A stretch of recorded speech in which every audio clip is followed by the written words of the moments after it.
Dios eterno, gracias. Te ruego, por favor, que limpies mi mente, mi corazón de todo pecado. Señor, que tu palabra llegue limpia a los oyentes, que tu palabra llegue limpia a sus oídos, a los oídos de todos. Señor, que quede sembrada en nuestros corazones y sea, Señor, para tu gloria y honra, nada más, Señor. En el nombre de Cristo lo ponemos en tus preciosas manos y te rogamos y agradecemos, Señor. Amén. Amén. Sentados. Abran sus Biblias en el libro de Efesios, capítulo 2, versículo 1. Y Él os dio vida a vosotros cuando estabais muertos en vuestros delitos y pecados. Bueno, si recordamos en el pasaje de Génesis, cuando le da la indicación Dios a Adán, le dice que de todo árbol del huerto pueden comer, excepto del árbol del conocimiento del bien y del mal. Y junto ahí estaba otro árbol, que es el árbol de la vida, pero exclusivamente le dijo, de este no coman. El día que de él comiereis, ciertamente moriréis. Cuando llega Satanás ahí con Eva, él le dice, con que Dios os ha dicho que no pueden comer de todo árbol del huerto, ¿no? Y Eva le contesta, no, sí, podemos comer de todo árbol, pero del árbol del conocimiento del mal, dicen, de ahí no comeréis, ni lo tocaréis para que no muráis. Y entonces el diablo le contesta, no morirán. Entonces, ¿qué le está diciendo el diablo? Que Dios les estaba diciendo una mentira, que lo comieran, que no había problema. Y entonces Eva empieza a ver que es bueno a la vista, que es codiciable y que es agradable para comer. Y entonces toma y come de ese fruto. Obviamente vio que no le pasó nada y fue con Adán y le dijo, oye, pasó esto y comí y mira, aquí estoy. Pero entonces Dios no les estaba mintiendo, porque aquí en este versículo habla de una muerte. Acuérdense que nosotros somos trinos, espíritu, alma y cuerpo. Cuando nosotros cometemos el primer pecado, quedamos muertos espiritualmente. Se nos desconecta el programa, ya no tenemos comunicación con Dios. Por eso nadie busca a Dios, porque un muerto pues, no tiene ninguna reacción. Entonces, oye, pero ¿por qué piensa uno que esto es bueno, que esto es malo? Porque acuérdense que en el libro de Romanos también dice la palabra de Dios que Dios ha escrito su ley en nuestros corazones. Entonces Dios lo activa cuando nuestra conciencia nos acusa de que hicimos algún mal. Y es esa ley lo que hace que nosotros busquemos de Dios, sobre todo en las circunstancias que no están en nuestras manos resolver. Pero no necesariamente que tratemos de buscar a Dios para tener una comunión o una relación. Entonces, aquí dice que Él nos dio vida cuando estábamos muertos en nuestros delitos y pecados. Oye, ¿por qué delitos? Porque los pecados se podrían dividir grandemente en dos bloques. Uno, yo sé que esto es malo, pero lo voy a hacer porque quiero hacerlo. Lo estoy haciendo con toda intención. Dice por ahí el Código Penal que hay delitos que dice que lo hizo con alevosía, premeditación y ventaja. O sea, él sabía todas esas cosas y aún así lo hizo. Esos pecados son delitos. Y a veces cometemos pecados que no era nuestra intención hacerlos, guiados por las circunstancias, por muchas cosas, los cometemos. Esos son los pecados así llanos, ¿sí? Pero ambas cosas son pecado. Ok, entonces habíamos cometido pecados o delitos y pecados y por ellos estábamos muertos espiritualmente, pero Él nos dio vida. Ok. ¿En cuáles? En nuestros delitos y pecados. Anduvisteis en otro tiempo, siguiendo la corriente de este mundo, conforme al príncipe de la potestad del aire. ¿De quién que está hablando aquí la palabra? Del diablo. Ajá, okay. El espíritu que ahora opera en los hijos de desobediencia. Entonces, ¿en quién opera el diablo? ¿Y quiénes serán los hijos de desobediencia? ¿Nosotros como creyentes cometemos pecados? Sí, porque seguimos teniendo la naturaleza pecaminosa, la naturaleza pecadora. Pero ya no somos hijos de ira, somos hijos de Dios. Acuérdense que nos dice Juan 1:12. Mas a todos los que le recibieron, a los que creen en su nombre, les dio potestad de ser hechos hijos de Dios. Entonces, nosotros ya lo recibimos. Escuchamos el Evangelio que alguien nos compartió, y entonces Dios nos convenció de pecado, de justicia y de juicio. Dios me convenció y entonces le creí y le dije: sí, Señor, yo quiero ser salvado por ti. Te reconozco como mi Señor y como mi Salvador. Y entonces Él me salvó, pero no solamente me salvó, sino que me hizo su hijo. Y entonces ya no soy hijo de ira. ¿Pecamos? Sí. ¿Es nuestra intención pecar? No, no está bien. A veces hay que reconocer tristemente que a veces sí lo hacemos. Entonces, aquí no está hablando de nosotros, está hablando de los que no son creyentes, de los que no son sus hijos de Dios, de los que son guiados por el príncipe de la potestad del aire, dice el versículo 2. Entonces, vemos que hay dos clases de personas. ¿Todos somos creación de Dios? Sí. Entonces, la misma palabra está haciendo distinción de dos tipos de hijos. Versículo 3, entre los cuales también todos nosotros vivimos en otro tiempo, o sea, ya no lo somos, en los deseos de nuestra carne, haciendo la voluntad de la carne y de los pensamientos, y éramos por naturaleza hijos de ira. Y aquí este versículo nos está diciendo éramos, o sea, también nosotros éramos parte de esa gente, ¿sí? Lo mismo que los demás. O sea, nosotros también, cuando no conocíamos el Evangelio y no éramos hijos de Dios, también éramos guiados por el príncipe de la potestad del aire, llámese Satanás. Versículo 4, pero Dios, que es rico en misericordia por su gran amor con que nos amó, aún estando nosotros muertos en pecados, nos dio vida juntamente con Cristo. Y dice entre paréntesis, por gracia sois salvos. ¿Recordamos qué significa la palabra gracia? Escuchamos a veces la palabra misericordia y la palabra gracia. La misericordia es que Dios no nos da lo que merecemos. ¿Qué es lo que merecemos? El castigo. Y Dios no nos lo da. Esa es su misericordia. Y la gracia es que nos da lo que no merecemos. ¿Qué nos dio? Su perdón, la vida eterna. Y aparte nos hizo sus. Entonces esa es su gracia. Versículo 8. Y nos vuelve a decir, porque por gracia, o sea, porque nos dio algo que no merecíamos, o que no merecemos más bien, sois salvos por medio de la fe. Ok. O sea, nos está diciendo que lo único que nosotros pusimos de nuestra parte es creerle, y esto no de vosotros, o sea, no es de nadie de nosotros, pues es un don de Dios, y la palabra don quiere decir regalo, ¿sí? Y nos vuelve a decir en el versículo 9, no por obras para que nadie se gloríe. A veces nos acercamos a compartir el Evangelio con personas y dicen, no, es que necesito dejar muchas cosas y necesito portarme bien para acercarme a Dios.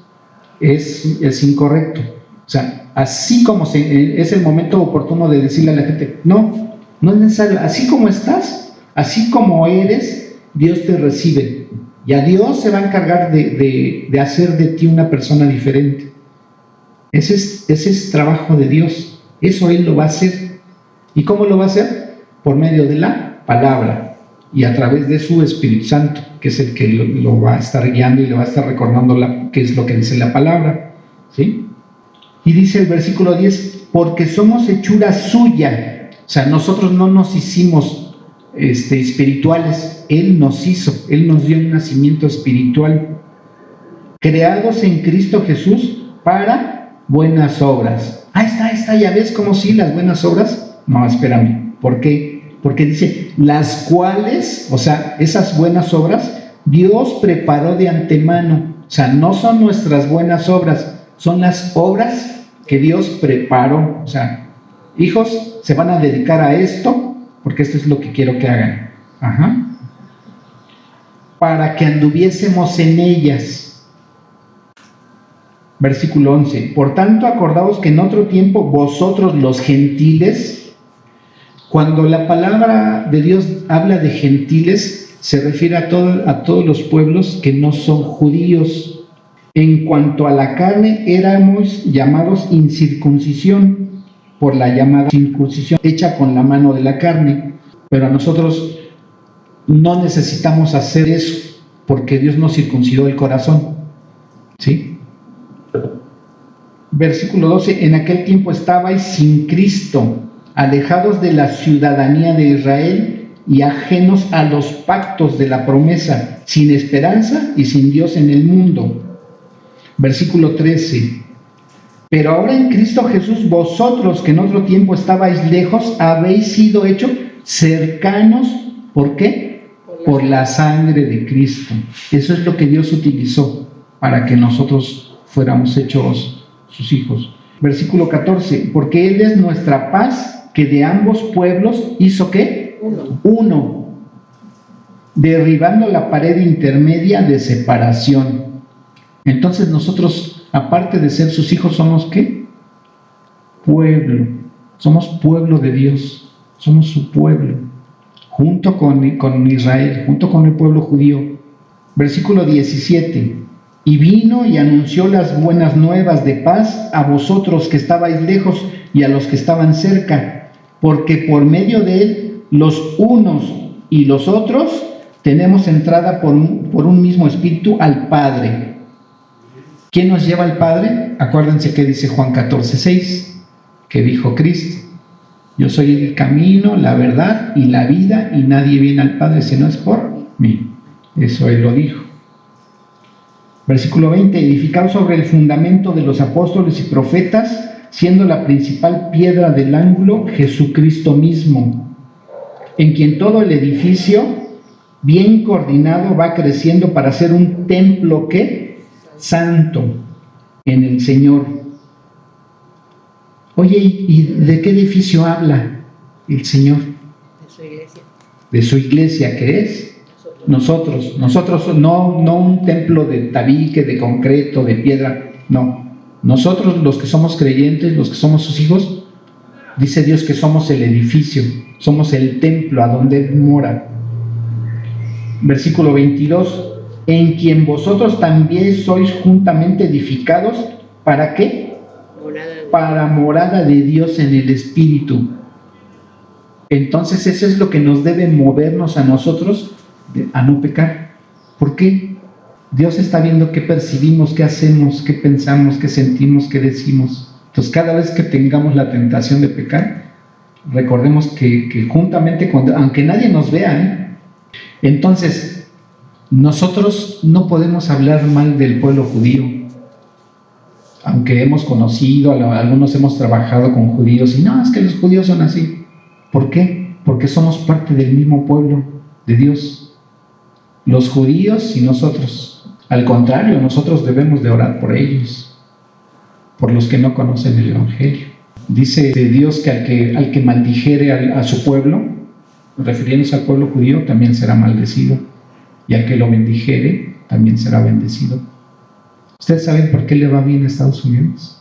Porque Estados Unidos ha sido aliado del pueblo judío. Por eso los ha bendecido Dios. Y mucha gente de los que tienen las mayores riquezas están en Estados Unidos, pero son judíos. Entonces Dios los bendice a ellos mucho por eso. Entonces, si ahora somos hijos de Dios, fíjense, Mateo 12:50.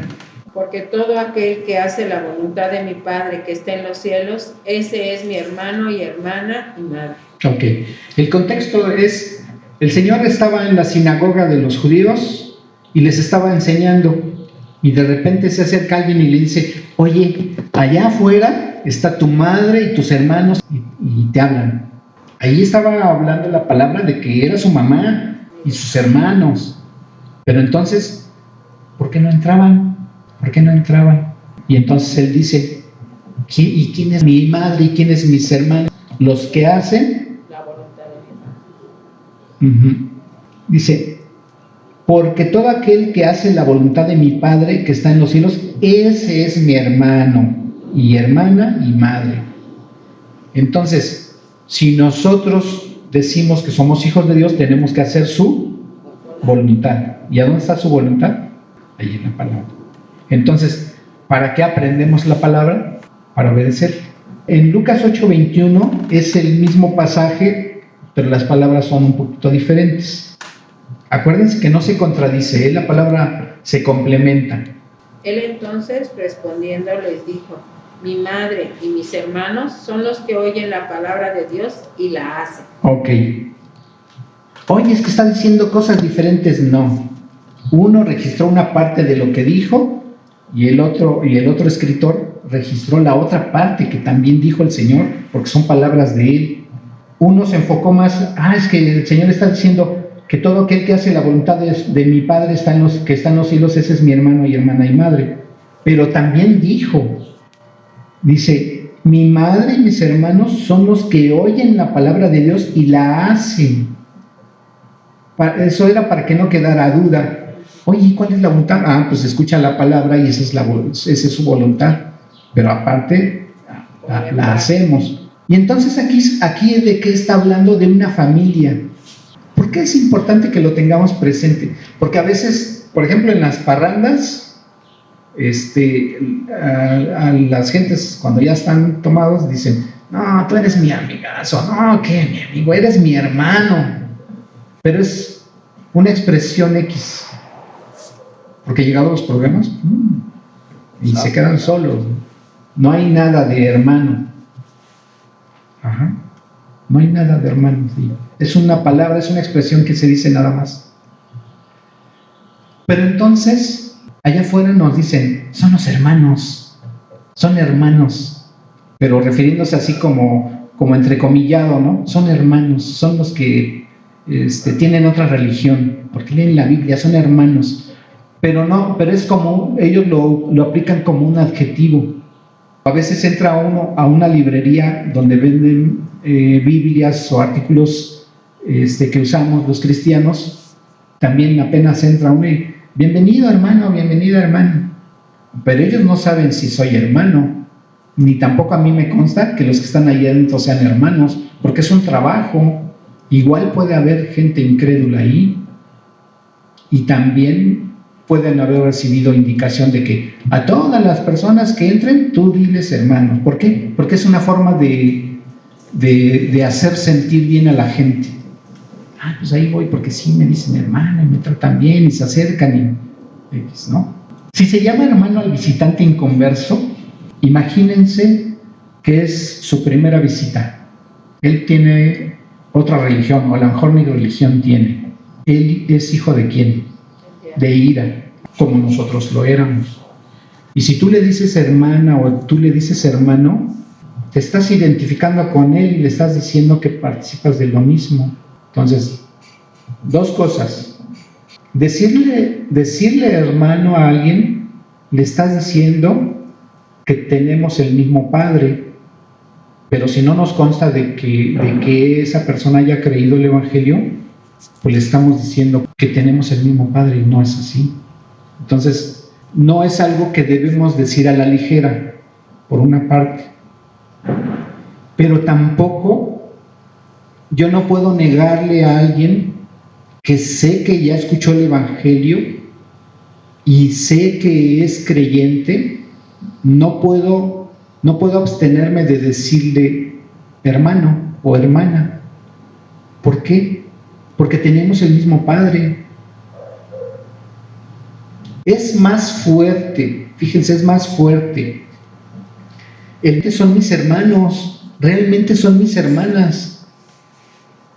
O sea, ese es algo que me debe de quedar bien claro. ¿Por qué? Porque tenemos el mismo Padre.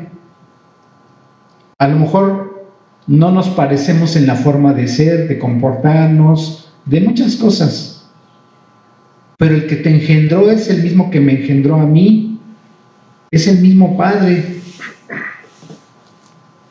¿Por qué Dios hace mucho énfasis? Fíjense, hay formas de estudiar la palabra de Dios en cada pasaje vamos anotando las palabras que se repiten. Y cuando se repiten es algo que Dios le está dando importancia a esa palabra. Y entonces dice que Pablo utilizó por lo menos 133 veces la palabra hermano o hermanos. O sea, quiere decir que es muy importante. O sea, no es cualquier cosa el que yo tenga presente que debo de reconocer a mis hermanos y a mis hermanas. ¿Por qué Dios hace mucho énfasis? Ahorita en la actualidad, en la sociedad, ¿qué vemos que se refleja en la sociedad? La desintegración de las familias. La desintegración de las familias. Y Dios quiere que nosotros seamos una familia ¿qué? Unida. Pero para ser unida debemos tener las cosas en común. Debemos de tener una identificación entre nosotros, porque la palabra de Dios dice que si un hermano o una hermana se duele, yo también me voy a doler con ese hermano o con esa hermana. Pero también si un hermano o una hermana se goza, yo también me voy a gozar. ¿Por qué? Porque es mi hermano y porque es mi hermana. ¡Ay, qué bien que te está yendo bien! ¡Qué bueno que te está yendo bien en tu trabajo, con tu familia de sangre! ¡Qué bueno! ¡Qué bueno que ya te recuperaste de tu enfermedad! ¿Por qué? Porque eres mi familia. Somos una familia, de verdad somos una familia. No es así como antes pensábamos que Dios era algo muy lejano y ahora lo vemos muy presente y cercano a nosotros. Igual, somos una familia que estamos cerca y que nos vamos a identificar y tenemos una misma visión. ¿Por qué? Dios quiere que seamos no solamente un creyente que sea obediente a Dios, porque además de que en lo individual somos creyentes y somos sus hijos, dice que unidos, dice que estamos unidos por las coyunturas fuertemente, porque somos un cuerpo. O sea, mi mano no anda por acá divagando, ¿no? Estoy aquí estoy agarrando con las dos manos la palabra, ¿no? La Biblia. Mis pies, si me voy a dirigir, no ando con un pie que se quiere ir para acá y el otro para allá, ¿no? Nos dirigimos al mismo rumbo. Entonces, nosotros como un cuerpo, dice la palabra que debemos estar sujetos a nuestras autoridades. El pastor tiene una autoridad que le dio Dios. ¿Por qué? Porque es una autoridad que Dios le delegó. ¿Sí me explico? Y todo esto lo debemos de participar y hacer participar en amor, porque eso le agrada a Dios. Oye, ¿a dónde dice esto? Vamos a ver. Malaquías 2:10. Lo leo. ¿No tenemos todos un mismo Padre? ¿No nos ha creado un mismo Dios? ¿Por qué pues nos portamos deslealmente el uno contra el otro, profanando el pacto de nuestros padres? Entonces está diciendo, ¿no es Dios nuestro mismo Padre? Pues ¿por qué tenemos que estar en contra uno de otro, no? Salmo 133, versículo 1. Mirad cuán bueno y cuán delicioso es habitar los hermanos juntos, ¿en qué? En armonía. En armonía. Oye, a ver, ¿puede haber desacuerdo? Sí. Entre nosotros? A lo mejor hay algo que no nos agrada mucho. Como autoridades aquí en la congregación, puede haber alguna cosa que a lo mejor yo no esté totalmente de acuerdo. Pero Dios me muestra que si es en beneficio de la congregación, del cuerpo de Cristo, yo me debo de sujetar a su autoridad. Y entonces, aunque no esté totalmente de acuerdo, voy a obedecer. ¿Por qué? Porque cuando yo le obedezco, me sujeto a su autoridad, entonces ¿a quién estoy obedeciendo? A Dios. Dice la palabra que aquel que sabe hacer lo bueno y no lo hace, le es pecado. Entonces, si no me sujeto a la autoridad, entonces voy a estar pecando. ¿Okay? La palabra de Dios dice a quién debemos obedecer antes que a los hombres, a Dios. Y si vemos que el pastor no se está sujetando a Dios, en ese momento yo digo, Señor, tú estás por encima del pastor y por encima de cualquier autoridad humana. Y entonces, primero, antes que nada, yo te voy a obedecer. Pero debo de tener bien claro qué es lo que dice la palabra, porque también no le voy a dar una interpretación que a mí me guste y no sea correcta, para no torcer la escritura. Y entonces en ese momento no estoy desobedeciendo a Dios. Como Dios dice que nos debemos de sujetar a nuestras autoridades, y en la iglesia, en la congregación, la máxima autoridad es el pastor o el cuerpo de ancianos que esté guiando a la iglesia.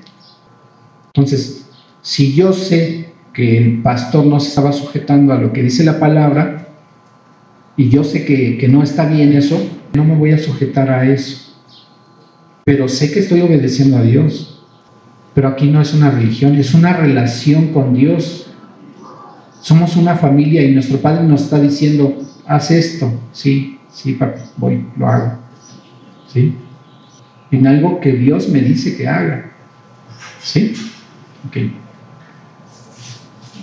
Entonces, Romanos 8:14 al 17, dice la palabra: porque todos los que son guiados por el Espíritu de Dios, estos son hijos de Dios.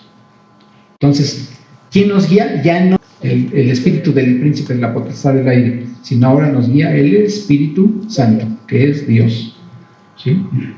Versículo 15: pues no habéis recibido el espíritu de esclavitud para estar otra vez en temor, sino que habéis recibido el espíritu de adopción, por el cual clamamos, Abba, Padre. Versículo 16: el Espíritu mismo da testimonio a nuestro espíritu de que somos hijos de Dios, y si hijos, también herederos, herederos de Dios y coherederos con Cristo, si es que padecemos juntamente con Él, para que juntamente con Él seamos glorificados. Dios a cada uno de nosotros nos dio un tiempo para que escucháramos el Evangelio. ¿Por qué? Porque a veces podemos decir, híjole, si Dios me hubiera hablado cuando era yo chamaco, ¿por qué me dejó andar en las drogas? ¿O por qué andaba yo en la del...? No, o sea, ponlo en manos de Dios. Oye, ¿qué va a pasar? ¿Se va a sanar? Puede ser, no lo sabemos.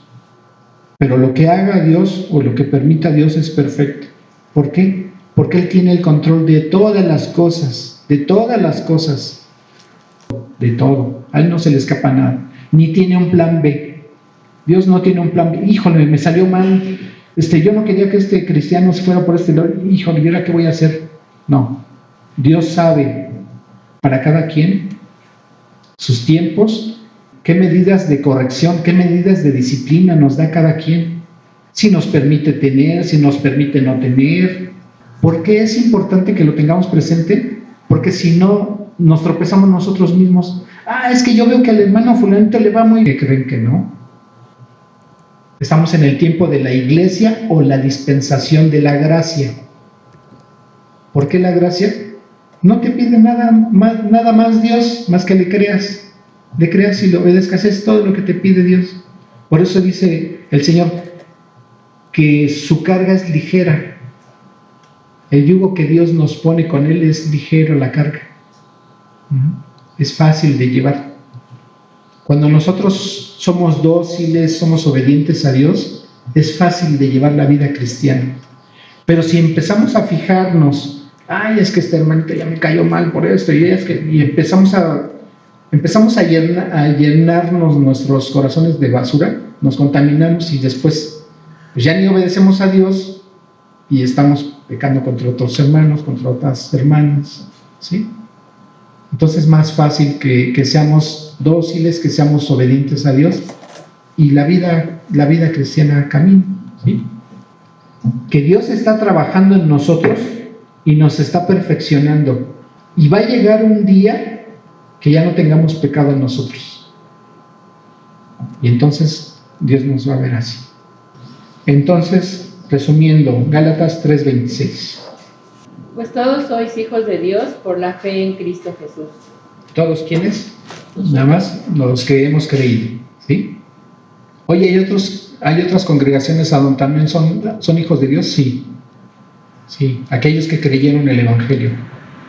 Oye, es que a lo mejor tienen otro nombre su iglesia, su congregación. Si predican y escuchan la palabra como debe ser, son cristianos, son creyentes, ¿sí? Mientras una persona reconozca a Jesucristo como su Salvador y que no vea otra cosa, a lo mejor no tiene una madurez espiritual, pero cada vez que le preguntes, él te dice: mi Salvador es Cristo, yo no hice nada. Es cristiano, es hijo de Dios. ¿Por qué? Porque le creyó. ¿Sí? Vamos a orar. Padre Santo, agradecemos tanto, Señor, tu palabra. Tu palabra es una delicia, Señor. Gracias por este manjar que nos permites escuchar, nos permites saber, nos permites entender de tu santa palabra, Señor. Tú la dejaste escrita para que conozcamos, Señor, de ti, cómo eres, cómo piensas. Qué amor tan grande, tan sublime, tan maravilloso has tenido para la humanidad, Señor. Señor, tú, el amor que tienes para la humanidad es igual. Tú no distingues si es blanco, si es negro, si es rico, si es pobre. Lo único que nos pides es creer tu palabra. Señor, gracias por habernos dado esa oportunidad tan grande de conocer el Evangelio.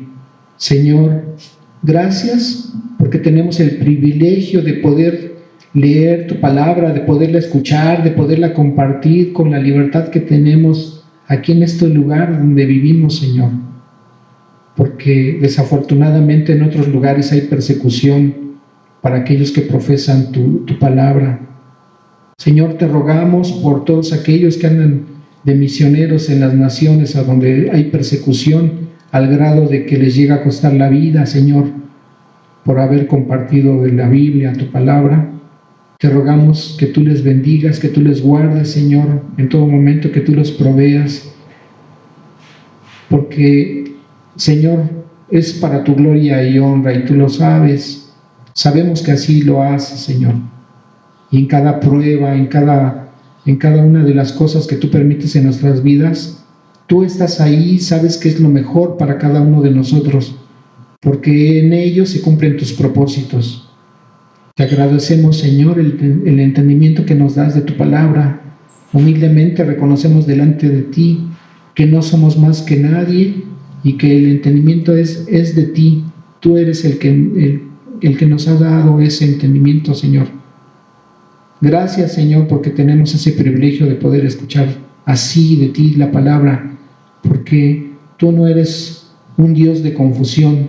Tú eres un Dios claro que nos muestra sus propósitos, que nos muestra su voluntad, que nos dice de principio a fin lo que hay para la humanidad. Señor, te agradecemos. Toda la gloria, toda la honra son tuyos, Señor, y te rogamos también tu bendición en el nombre de Cristo Jesús. Amén. Y vamos a ponernos de pie para terminar haciendo una oración. Bendito Padre, Señor, gracias te doy por este tiempo, Señor, que nos permitiste estar aquí, Señor, escuchando tu palabra, Señor, alimentándonos de ella. Y Padre, pues el que vemos, Señor, pues que cuando escuchamos, Señor, y cuando te recibimos en nuestro corazón como nuestro Salvador, cuando aceptamos el Evangelio, Señor, que ya hay un vínculo espiritual, familiar. Y Padre, pues gracias por ello. Señor, de todo esto te doy gracias en el precioso nombre de tu Hijo Jesús. Amén. Amén.